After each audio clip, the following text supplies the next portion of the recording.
अभी तक शुकदेव जी ने कहीं पर भी राधा नाम का उच्चारण नहीं किया। कहते हैं शुकदेव जी ने राधा नाम का उच्चारण किया ही नहीं, क्योंकि वो राधा जी को अपना गुरु मानते। उन्होंने राधा जी का उल्लेख जब भी किया है तब कहा है बड़ी गोपी। बड़ी गोपी माने राधा जी। गुरु कैसे मानते थे हम सभी जानते हैं।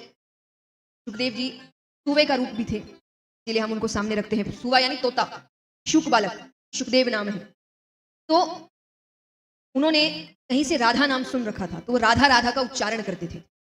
राधा जी प्रसन्न हुई, उनके पास आती है, वो अपने हाथों में लेती है और उनसे कहती है कि पुत्र राधा राधा मत कहो, कृष्ण कृष्ण कहो।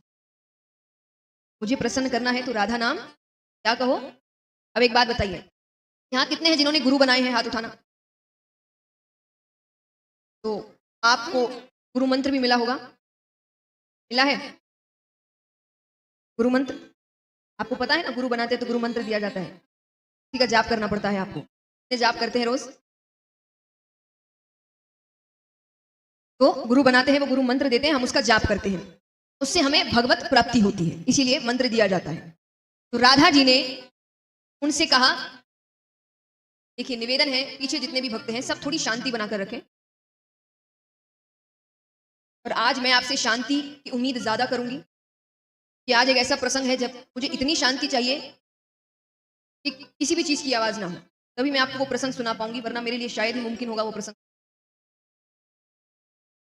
तो राधा जी ने आकर उनसे कहा कि राधा राधा मत कहो, कृष्ण कृष्ण कहो। यानी एक तरीके से उन्होंने गुरु मंत्र दिया। गुरु मंत्र दिया, गुरु मंत्र का जाप करने से भगवत प्राप्ति होती है। तो वहां पर सुखदेव जी ने कृष्ण कृष्ण का जाप शुरू किया, इससे प्रसन्न होकर श्री कृष्ण आते हैं, उन्हें दर्शन देते हैं। तो इस प्रकार तब से वो राधा जी को अपना गुरु ने मुझे गुरु मंत्र दिया जिसका जाप करने से मुझे भगवत प्राप्ति हुई। तो इसीलिए वो राधा जी का नाम अपने मुख से, गुरु का नाम मुख से नहीं लेना चाहिए, वो नहीं लेते। अब गोवर्धन लीला अत्यंत रहस्यमय लीला है। कल आपने गोवर्धन लीला के दर्शन किए। इस लीला के बाद ब्रजवासियों को एक आभास हो गया। मैं ये नहीं कहूंगी कि उनको ये पता लग गया कि कृष्ण भगवान है, नहीं, कभी नहीं पता लगा, लेकिन एक आभास हो गया कि ये साधारण तो नहीं है, इसमें कोई शक्ति है, कुछ अंश है भगवान का, ये साधारण नहीं है। और जब ऐसा आभास हुआ तब भगवान ने रास लीला करी। रास लीला भगवान की एक बहुत प्यारी लीला है, लेकिन सुखदेव जी ने रास लीला को बहुत संक्षेप में बताया, बहुत छोटे रूप में। क्यों? क्योंकि वो जानते थे कि कलयुग के जीव रास लीला को समझ नहीं पाएंगे, वो इस लीला को काम की दृष्टि से देखेंगे। देखते ही है, जाने अनजाने में हम इस शब्द का प्रयोग बहुत ही गलत वाक्यों में करते हैं, करते हैं कि नहीं?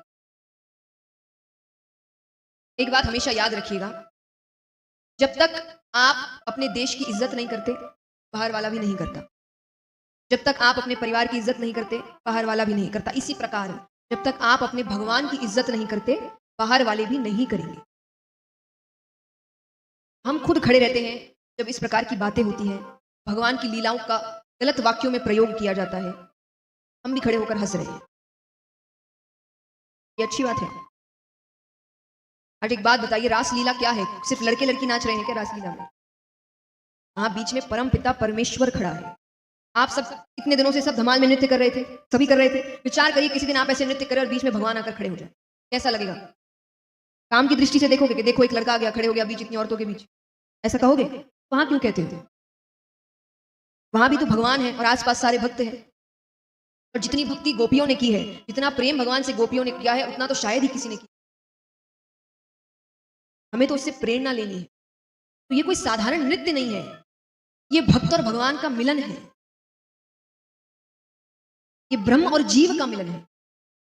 और हम हर समय, और एक बात हमेशा याद रखिए, ये उन लोगों के लिए खास है जो भगवान की लीलाओं का उदाहरण देकर अपने कामों को बताते हैं कि भगवान ने तो भी किया। भगवान की बराबरी मत करिए, वो भगवान है, हम इंसान हैं।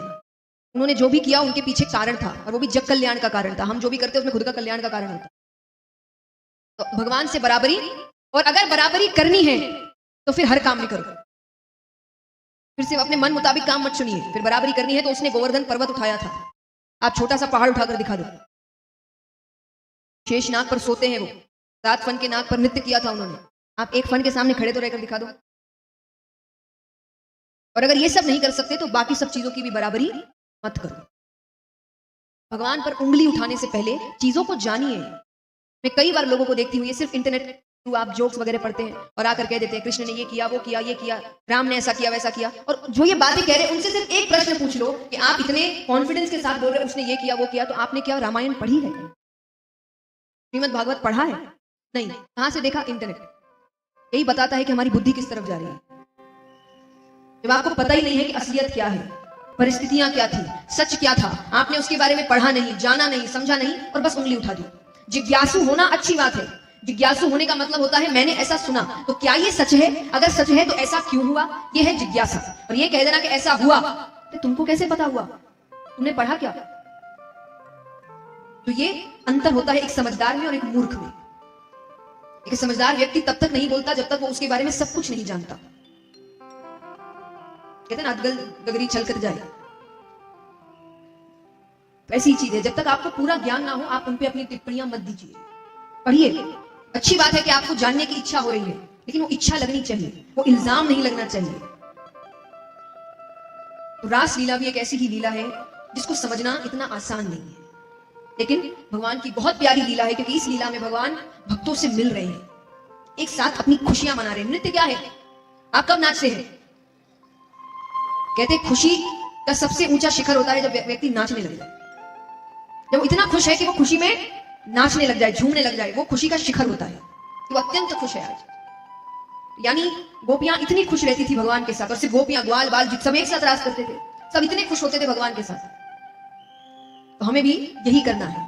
तो रास का मतलब है ब्रह्म और जीव का मिलन। तो आइए आज रास लीला के दर्शन जरूर करेंगे, लेकिन एक प्रार्थना, ये दर्शन करने के बाद से एक वचन लेकर जाए कि आज के बाद इस लीला का प्रयोग, इस वाक्य का, इस शब्द का प्रयोग किसी भी गलत मजाक में, गलत वाक्य में नहीं करेंगे, और कोई और करे तो उसको रोकेंगे। मजाक अपनी जगह है। देखिए कई लोग कहते हैं भगवान के बारे में जब मजाक बनाते हैं, भगवान क्या माँ बाप के बारे में मजाक बनाना, किसी ऐसी चीज के बारे में मजाक बनाना जो किसी और को तकलीफ दे दे, और फिर लोग कहते हैं मजाक था, मजाक लेना नहीं आता क्या? मजाक की परिभाषा होती है जब दोनों तरफ लोग हंस रहे हैं, वो मजाक है। आप ऐसा मजाक करें जिसमें किसी और को तकलीफ हो जाए, क्योंकि हर व्यक्ति की भक्ति की सीमा अलग होती है। कोई भक्ति में नाच रहा है, कोई तालियां बजा रहा है, कोई रो रहा है, तीनों ही भक्ति में है, पर सबकी सीमा अलग है। कोई भगवान से बहुत प्रेम करता है, कोई थोड़ा करता है, कोई मानता ही नहीं भगवान को। सबकी इज्जत करते हैं, लेकिन जैसे हम सबकी इज्जत करते हैं तो उनका भी काम है, कोई अगर भगवान को बहुत ज्यादा मानता है तो वो उसकी इज्जत करे। आपको क्या पता, आप जो बहुत साधारण रूप में मजाक में कह रहे हैं वो किसी को बहुत तकलीफ दे रहा है, किसी का जीवन ही भगवान है, वो उसी की उम्मीद में जिंदा है। उसको कैसा लगेगा जब उसके भगवान के बारे में कोई ओछी बात कहेगा, कोई गलत बात कहे? इतनी समझ होनी चाहिए कि मजाक माने जब दोनों हंसे, एक तकलीफ में हो, एक को दुख हो और एक हंस रहा हो, इसको मजाक नहीं कहते। ऐसे मजाक का हिस्सा मत बनिए। कुछ नहीं है, क्योंकि बनेंगे देखा जाए तो घूम फिर के बेइज्जती आपकी ही